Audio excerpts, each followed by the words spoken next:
أعوذ بالله من الشيطان الرجيم. بسم الله الرحمن الرحيم. السلام عليكم ورحمة الله وبركاته.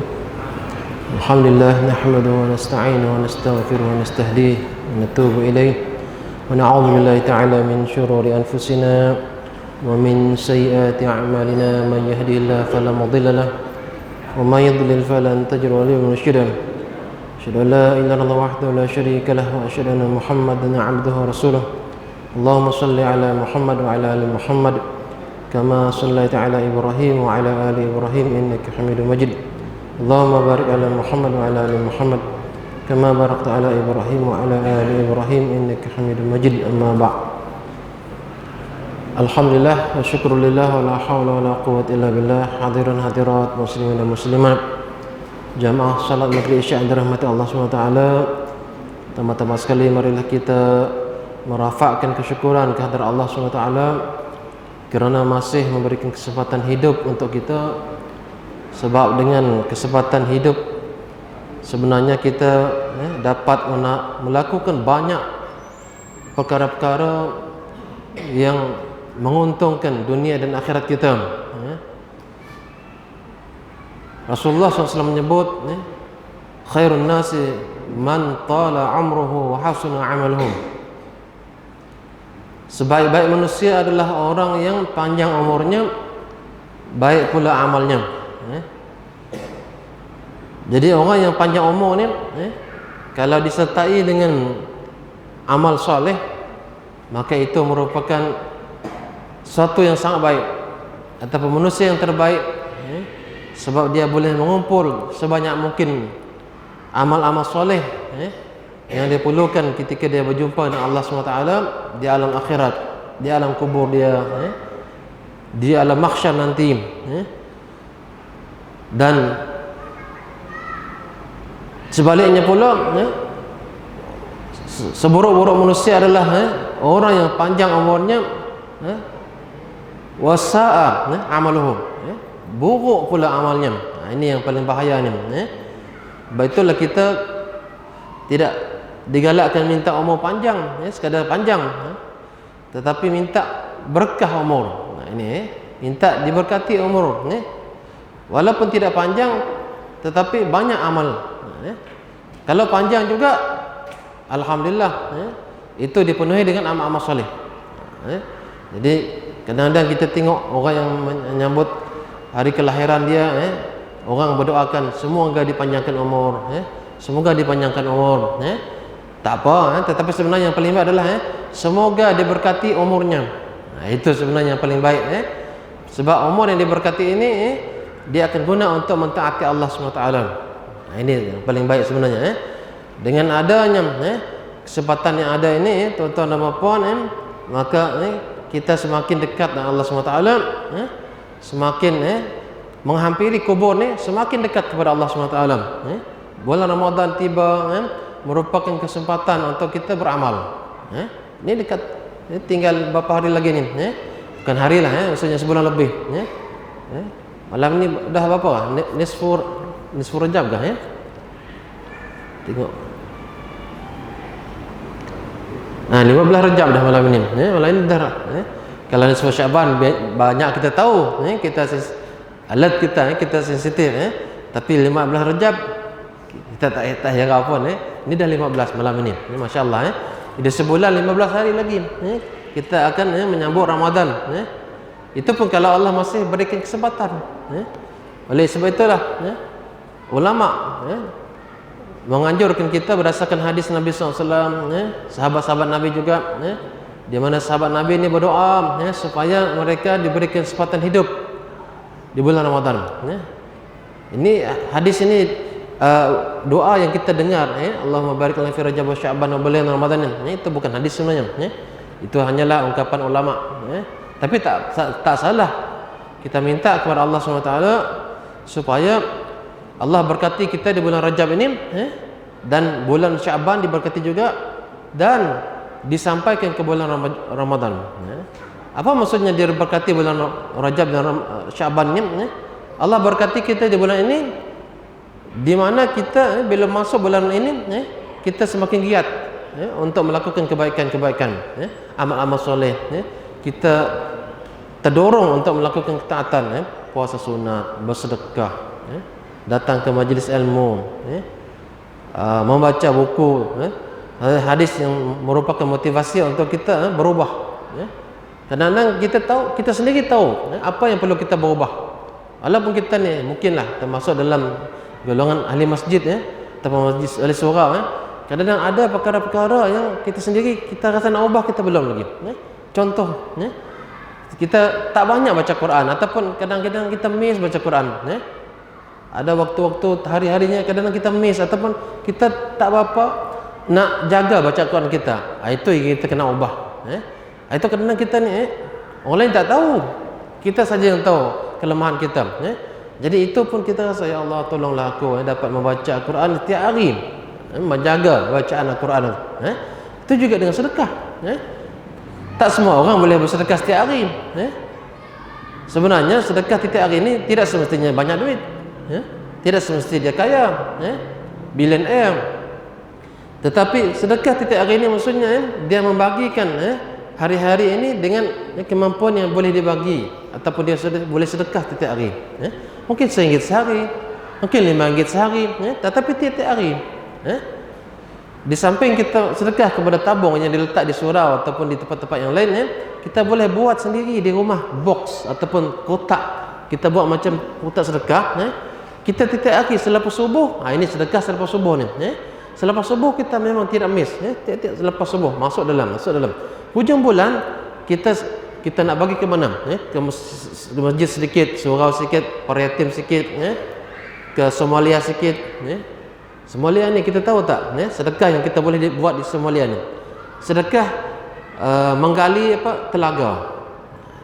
Ini di antara sedekah wakaf yang paling baik. Wakaf yang paling baik. Kadang-kadang orang ni dia kata, aku ni sakitnya tak sembuh-sembuh lagi, sakit kulit ataupun sakit apa-apalah. Dia pun ini di zaman Imam Ibn Hanbal, Ahmad Ibn Hanbal tak silap, ada seorang yang mengadu dia, aku ni dah doa dah macam-macam dah, nak minta sembuh ini, kata belum lagi.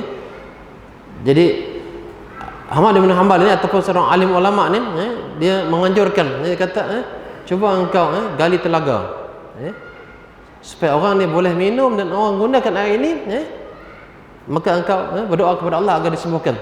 Maka dia pun buat, akhirnya dia sembuh dengan izin Allah. Ini jadi kita tidak gali telaga, tetapi kita ni bagi duit untuk sedekah menggali telaga. Dia apa di Somalia? Ada ni IRM. IRM ni dia NGO di Malaysia ini yang untuk Palestin, Syria, termasuklah untuk membantu umat Islam yang di Afrika ni, itu di Somalia yang memang ni menghadapi kekeringan yang sangat dahsyat. Somalia ni sampai mati orang kebeluran. Ini mereka bukan sebab perang, tapi kebeluran. Jadi mereka ni nak cari air susah. Mereka gali beratus-ratus kaki di bawah, gali. Kos ini sendiri beratus ribu kadang-kadang untuk buang, untuk menggali telaga ini. Kos saja. Jadi kalau ada air, alhamdulillah. Jadi itu yang jadi istilah kita, sedekah jariah kita. Saya boleh saya masuk dalam grup surau Darussalam nanti. Siapa yang nak bersedekah boleh, sedekah online. Dia ada bank Islam, ada CMB, apa-apalah niat dia nak sedekah, RM50 boleh, RM100 pun boleh. Lepas itu kita bagi tahu dia, ini sedekah untuk telaga. Itu. Jadi ini sangat baik. Jadi saya katakan tadi bahawa semua orang boleh sedekah setiap hari. Kita berusaha untuk sedekah setiap hari. Ini anjuran ulama ni. Sebab sedekah ini akan menjadi naungan untuk kita di hari akhirat kelak. Sebesar mana kita punya sedekah, besar itulah naungan di akhirat kelak. Apa maksud naungan? Pada hari akhirat nanti semua orang akan menghadapi kritikalnya suasana, panasnya suasana ni, kecuali orang-orang yang tertentu. Disebut dalam hadis, dia kata sab'atun yuzilluhumullah yaumul qiyamah la zilla yauma la zilla illa zilluh. Pada hari kiamat nanti 7 golongan akan mendapat naungan, hari yang tidak ada naungan melainkan naungan Allah. Iman yang adil, syabun nasya'a fi ibadati rabbih, pemuda yang membesar di dalam ketaatan kepada Allah. Dua orang yang saling berkasih sayang, berjumpa kerana Allah, berpisah kerana Allah. Ini dua orang ni, laki perempuan, laki-laki ataupun perempuan lah. Tapi ini bukan maksudnya yang lain, bukan yang homoseks, na'udzubillah. Ini maksudnya berkasih sayang kerana Allah, sayang kepada dia, kawan yang baik. Itu maksudnya, dia berjumpa kerana Allah, berpisah kerana Allah. Kemudian orang lelaki yang diajak oleh perempuan yang ada kedudukan, yang cantik untuk berzina, dia kata aku takut kepada Allah. Ini bukan senang, aku takut kepada Allah. Ini juga diberikan naungan. Juga seseorang yang sedekah, bila dia sedekah, tangan kanannya sedekah, tangan kirinya tidak mengetahui apa yang dilakukan oleh tangan kanannya. Maksudnya sedekah ini tersembunyi. Ini maksudnya, ini kita tengok tangan ni dekat, tapi macam mana dia tak tahu, tangan kanan ni apa yang dia buat. Ini perumpamaan nak menyatakan bahawa orang lain tak tahu apa yang dia buat. Sedekah dia, seolah dia tak pernah sedekah, tapi dia sedekah selalu, sembunyi dia buat. Dia letak dalam kotak dia, dia pergi bank tu, mana orang tahu. Tapi sedekah ni boleh dinampak oleh orang secara terang-terangan ataupun sedekah dalam bentuk sembunyi. Itu yang paling baik kata Allah. Itu yang paling baik, sedekah dalam keadaan sembunyi ni. Itu. Jadi saya nak mengajak tuan-tuan agar kita ni cuba kita buat di rumah kita, kotak, kita tebuk je, kita sepakat ahli keluarga ni, maksudnya sama ada kita nak buat kita seorang ataupun semua ahli keluarga letak situ, sedekah tiap hari, RM1 ke RM5 sehari ke, konsisten, tiap hari lepas subuh.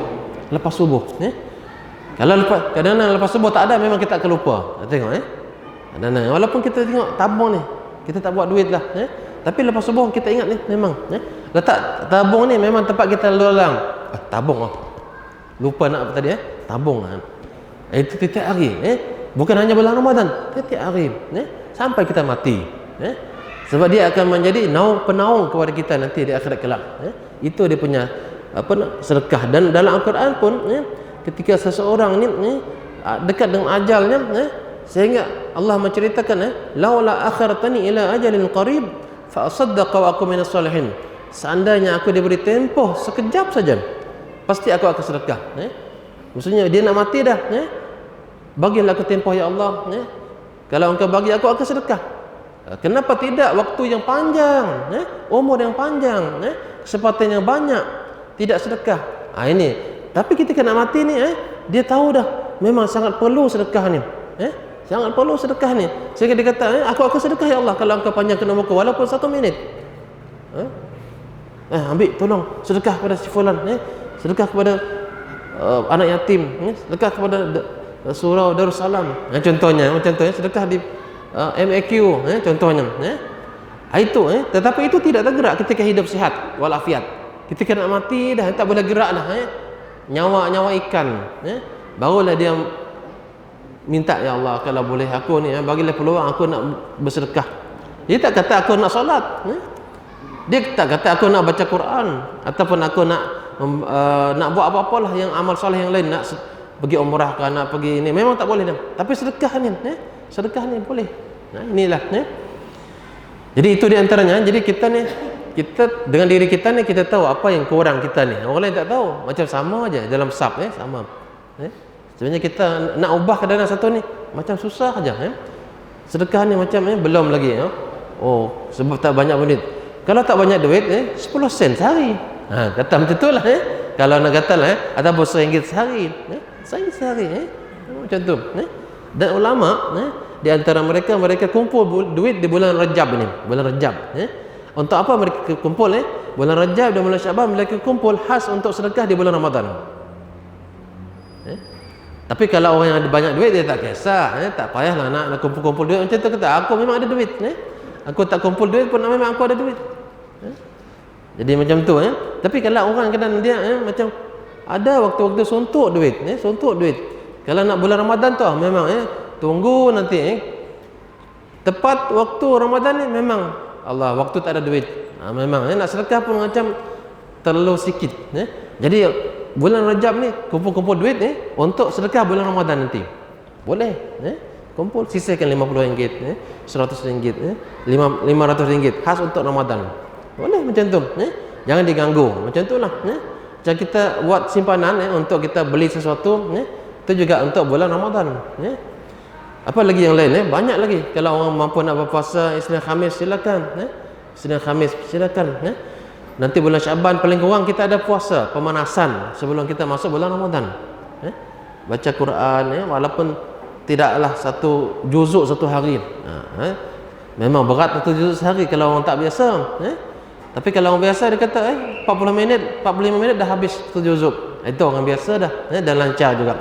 Tapi yang tidak lancar mungkin dia baca 2-3 muka surat setiap hari. Baca terus. Jangan pernah menyerah. Lama kelamaan dia akan semakin lancar. Bila semakin lancar dia akan boleh meningkat lagi. Semakin laju dia baca dan semakin banyak dia boleh baca dalam sehari. Mungkin 5-6 muka surat. Bulan Ramadan saya percaya kita boleh baca banyak. Kita boleh khatam untuk peribadi kita. Tapi kenapa bulan lain tak dapat? Inilah kurang motivasi untuk kita melakukan hal tersebut. Itu sebenarnya kurang motivasi. Satu lagi perkara yang saya ajak diri saya juga dan tuan-tuan dan puan adalah selalu pergi kubur.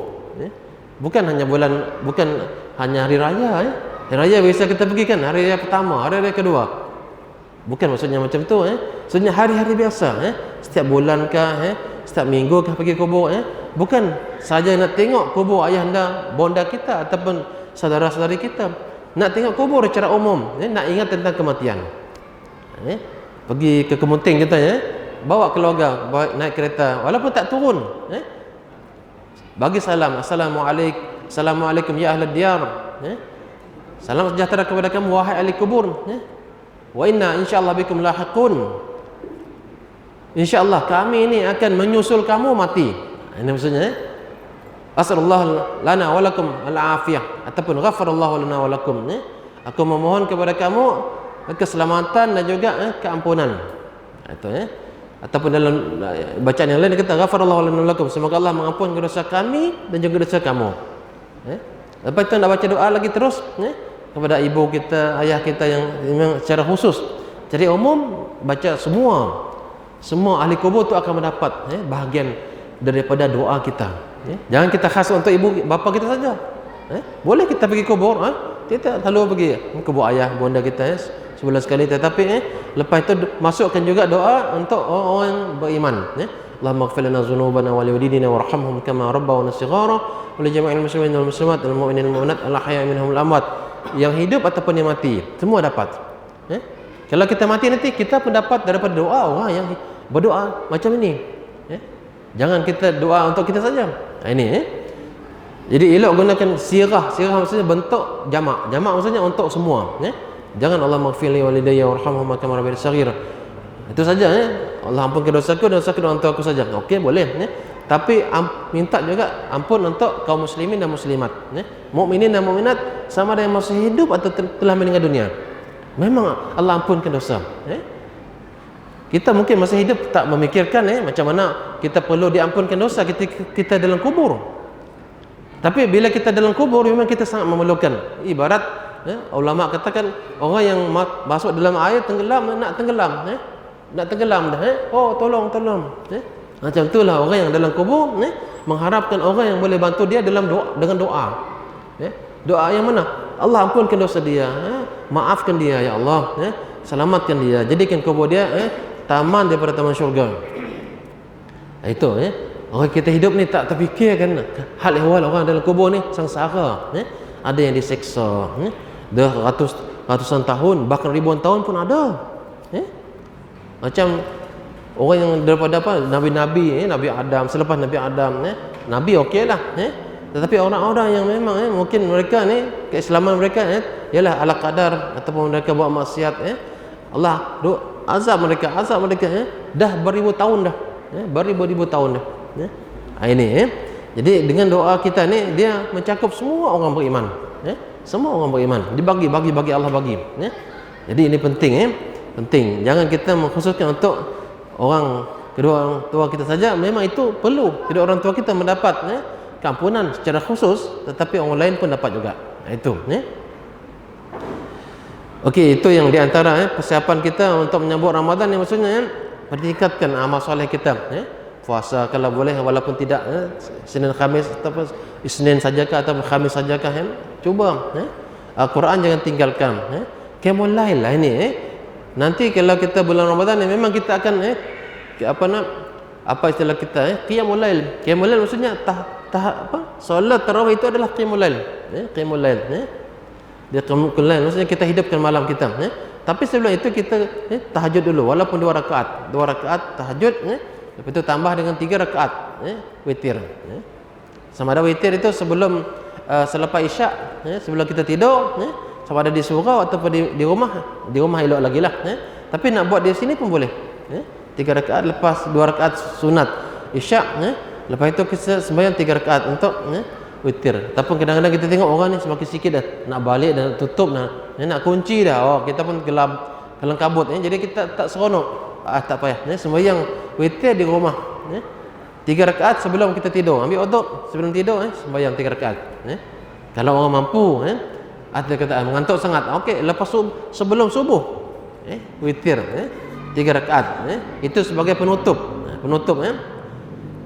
Kalau kita sudah witir di malam hari, nanti subuh jangan witir lagi. Itu kena faham macam tu. Jangan witir lagi. Sudah witir sudah malam. La witrani. Dia kata tidak ada witir dalam dalam satu malam tu.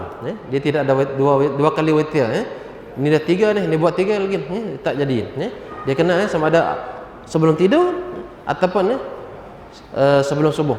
Kalau Sayyidina Abu Bakar dia buat sebelum tidur, dia buat. Dia takut terlepas.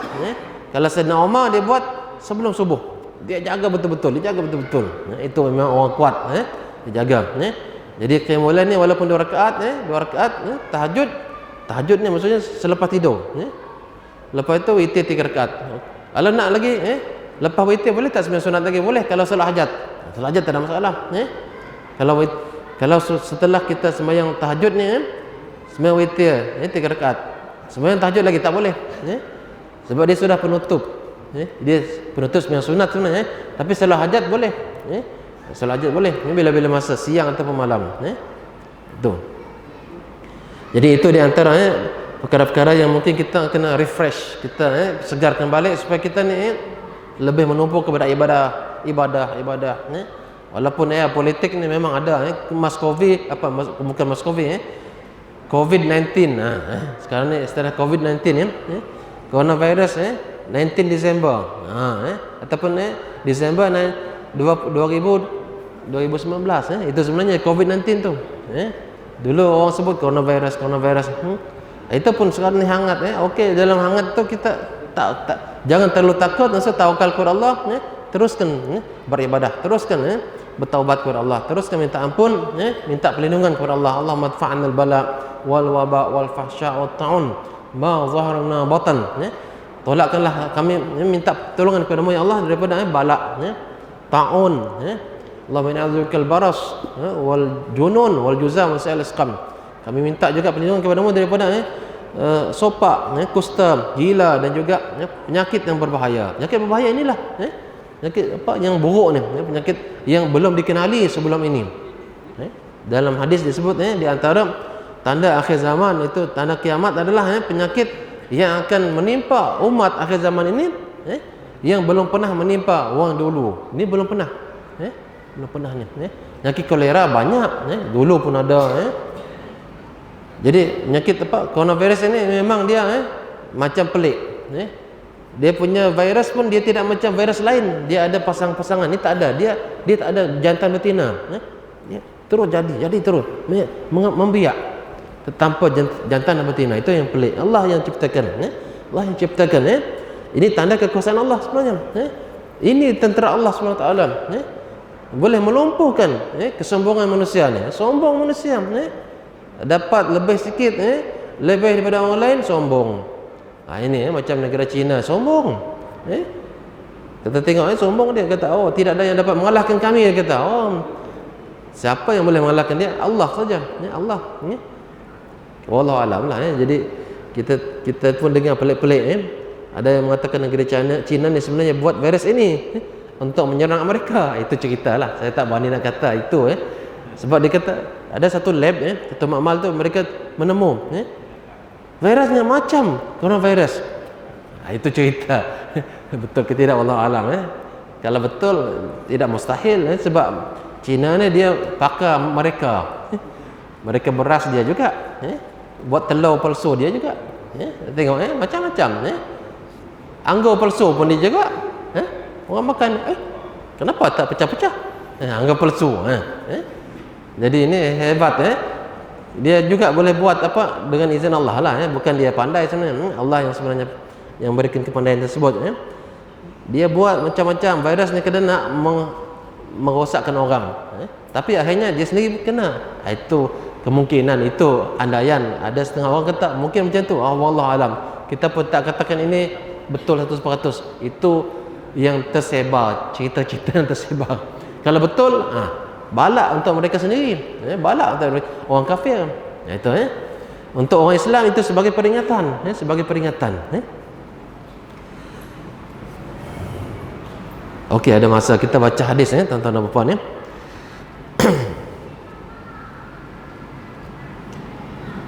An Abdullah radhiyallahu anhu qala ataitu Nabi sallallahu alaihi wasallam fi maradihi wa huwa yu'aqu wa'kan shadidan qultu innaka latu'aqu wa'kan shadidan qultu inna zaka bi anna laka ajrayn qala ajal ma min muslimin yusibuhu adhan illa hatallahu anhu hatayahum kama tahatu waraqul syajar rawahul Bukhari daripada Abdullah radhiyallahu anhum dia berkata aku pernah mengunjungi Nabi SAW ketika baginda sakit tak dikatakan sama ada sakit nak meninggal nak wafat ataupun sakit biasa Rasulullah ketika sebelum dia wafat pun pernah demam tapi tak meninggal demamnya Rasulullah ni paling pun sakit dia adalah demam dia tak adalah sakit gout sakit jantung sakit apa lagi sakit diabetes tak ada Rasulullah itu bukan jadi ada orang menulis buku dia kata Rasulullah tidak pernah sakit tak juga tak betul Rasulullah pernah sakit tapi sakit demam saja itu kena faham macam tu tidak kita boleh tolak juga Rasulullah pernah sakit dan sakit tersebut untuk meningkatkan derajat baginda dan juga memberikan kemuliaan kepada dia cabaran kepada orang yang Rasul ni diuji lebih daripada orang lain takkan dia tak pernah sakit sakit itu adalah ujian jadi dalam hadis dikatakan Rasulullah beberapa kali demam dan demam Rasulullah sangat dahsyat bukan macam kita demam demam dia berganda-ganda daripada orang biasa panas sangat jadi dalam hadis ini dikatakan aku pernah mengunjungi Nabi SAW ketika baginda sakit ketika itu baginda menderita demam yang sangat tinggi panasnya dan aku berkata sungguhnya engkau sedang menderita demam yang sangat tinggi panasnya aku melanjutkan sesungguhnya hal itu akan membuatmu mendapat 2 pahalanya kalau orang lain biasa dapat besar ni dia dapat 2 kali ganda itu Rasulullah sebab dia dah sangat dahsyat baginda bersabda memang betul aku dapat 2 kali ganda kata Rasulullah SAW daripada demam aku memang benar itulah itu tidaklah seorang muslim ditimpa oleh sesuatu yang menyakitkan melainkan Allah akan menggugurkan daripadanya segala kesalahannya sebagaimana daun-daun pohon berguguran. Ini kena faham bila kita sakit apa-apa sakit dan di antara sakit yang baik menghapuskan dosa adalah demam. Sebab demam ni dia akan mencakup semua badan kita daripada kepala sampai hujung kaki. Itu kalau sakit gigi kita sakit tapi memang terasa sakit juga tempat lain tapi gigi kalau sakit perut je tapi demam tu memang panas seluruh badan demam kita itu yang menghapuskan seluruh sendi-sendi kita yang ada dosa menyebabkan dosa ni Allah hapuskan dosa kita demam tu sangat bagus sebenarnya tetapi kita tak suka Allah demam takut orang sekarang ni kalau demam tengok Kalau demam sekarang ni pergi hospital memang silap kena karantin. Apalagi pernah keluar daripada luar negara. Dari mana? Hari tu saya balik umrah, ada pegawai kesihatan 2 orang tunggu. Selepas kita cop kita punya ini IC tengok dia cop, kita masuk immigration tu kata, oh tunggu. Encik dari mana encik? Kata dari luar kah? Dari luar negara kah? Ya saya. Dari mana?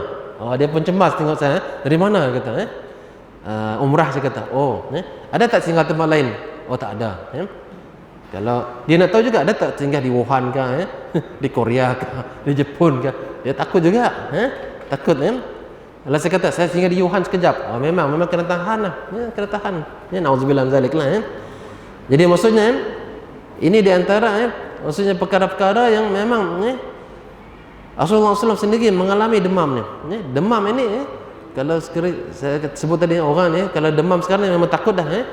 Mungkin sakit ini, mungkin sakit ini simptom dia tu, tanda-tanda yang boleh orang kata, oh jangan-jangan ni sakit lain, bukan demam biasa.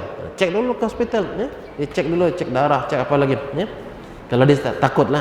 Tapi kalau orang ni tengok tempat ini tak ada pun serangan virus apa-apa, dia demam biasa mungkin lah, tetapi jangan banyak keluar, jangan banyak keluar terdedah depan orang ramai. Gunakan mask, gunakan topeng. Itu tangan ni sentiasa cuci dengan apa istilah kita yang sterilkan, apa istilah kita, banyak dijual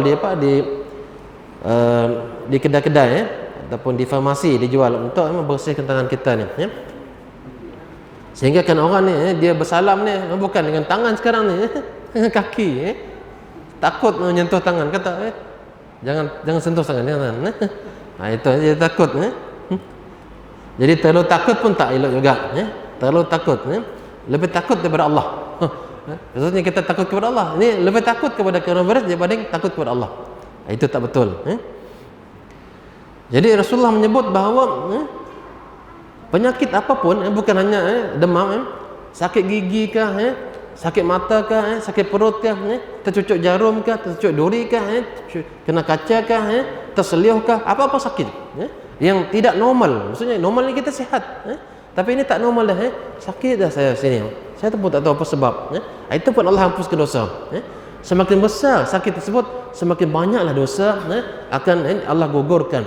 Seperti mana gugurnya pohon daun dia gugur, jatuh. Begitulah ibarat apa namanya penyakit yang ada dalam diri kita ni, Allah hapuskan dosa kita. Sebenarnya baik untuk kita, baik untuk kita. Tapi memang kita jadi panik kerana kata nervous kita, ini sakit apa ni? Kalau kita batuk pun sama, Allah hapuskan dosa. Kita selsema pun macam tu juga. Ataupun orang ni dia saya sakit kencing manis, saya kata memang Allah hapuskan dosa. Tiap hari minum ubat apa kencing manis, ataupun dah sampai ke tahap insulin, Allah hapuskan dosa tu. Bukan senang nak pakai insulin, cucuk perut, cucuk sana, cucuk sini. Sakit tak? Memang sakit, Allah hapuskan dosa. Jangan sedih sangatlah. Itu untuk akhirat kita tu. Apa lagi? Darah tinggi. Darah tinggi pun itu normalnya tak darah tinggi. Tapi ini dah kena darah tinggi. Macam mana ni? Minum pil selalu, kepala pun kadang-kadang pusing, kolesterol pun tinggi. Yang tak normal ini Allah akan hapuskan dosa. Itu kena faham. Kalau sakit tu jangan terlalu sedih. Tapi berusaha untuk mendapat kesembuhan. Sampai kita mati, Allah akan menjadikan dia sebagai penghapus dosa kepada kita.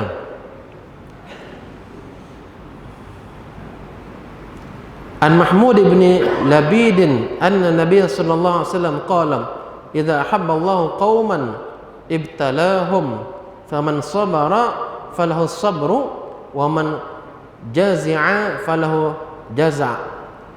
Daripada Mahmud bin Labid radhiyallahu anhu, Nabi sallallahu alaihi wasallam bersabda, jika Allah mencintai satu kaum ataupun seseorang ataupun satu kaum, maka dia itu Allah akan menguji mereka, dibagikan kesusahan, sakit, kehilangan, dan macam-macam.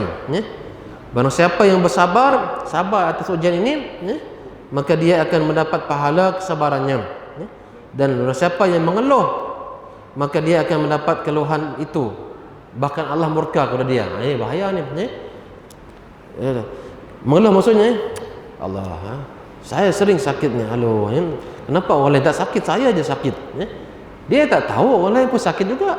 Orang lain tak cerita. Sebab itu kadang kita tengok orang ni, mana orang ni? Tak nampak dah. Rupanya dia sakit. Lepas itu nampak muka dia tak cerita dia sakit. Kecuali kita tanya lah, mana? Ni kita lama saya nampak. Yalah demam, batuk. Kalau kita tak tanya dia tak cerita. Tapi ada hamba Allah ni bila dia kena sakit tu dia macam mengeluh. Allah, aku saja yang kena sakit. Orang lain tak sakit. Itu Allah murka tu. Allah murka. Padahal Allah nak hapuskan dosa dia. Tetapi Allah dengan sebab sakit ini dia tak redha, tak sabar. Allah kan murka dan dia dapat dosa. Itu tak guna pun tak guna pun elok kita sabar saja, sabar dan berusaha untuk cari penyembuhnya ataupun ubatnya untuk kita sembuh. Allah yang menyembuhkan insya-Allah. Rasulullah menyebut tiada penyakit melainkan ada ubatnya. Likulli da'in dawaun. Dalam hadis dia katakan likulli da'in dawaun. Setiap penyakit itu ada ubat. Cuma kadang-kadang tak berjumpa lagi setakat ini macam diabetes ni belum ada ubat lagi. Kalau macam apa high blood ada yang sembuh, macam HIV ni belum lagi. Ada walaupun ada di Yaman ni ulama Yaman dijumpakan ubat ni tapi terhad. Ada yang sembuh. Sebenarnya semua penyakit ni ada ubatnya kecuali mati kata illa sam. Kecuali mati tak boleh nak diubat. Ambil ubat. Memang nak mati dah. Walaupun ambil satu lori ubat masuk memang mati tak ada dah. Tetapi kalau masih ada kesempatan Allah bagi peluang untuk hidup, carilah ubat. Berdoalah kepada Allah. Berdoalah kepada Allah. Macam-macam cara. Kalau tak semua juga itu takdir Allah. Mungkin Allah nak hapuskan dosa kita.